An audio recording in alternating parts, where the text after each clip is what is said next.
আসসালামু আলাইকুম, আমি আনোয়ার হোসেন। ভিডিওটা টান দিবেন না, ইয়াং ভাইদেরকে বলছি। বাংলাদেশ এমন একটা কান্ট্রি, বডি প্রিপারেশন এতটাও ভ্যালু নাই যা এত পরিশ্রম করা লাগে।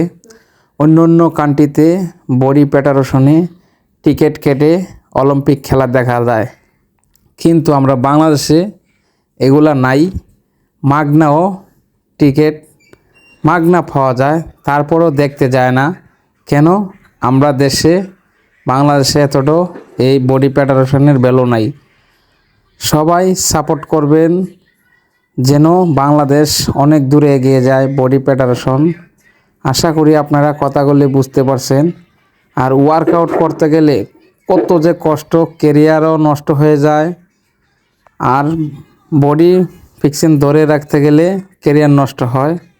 কেরিয়ার ধরে রাখতে গেলে ওয়ার্কআউট করা যায় না। অবশ্যই যারা জিম করে ওনারা বুঝে কত পরিশ্রম করে বডি বানানি লাগে।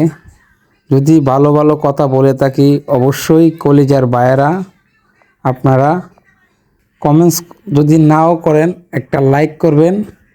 আর এই ভিডিওটা সবাইকে দেখার একটু সুযোগ করে দিবেন কলিজার ভাইয়েরা। আসসালামু আলাইকুম।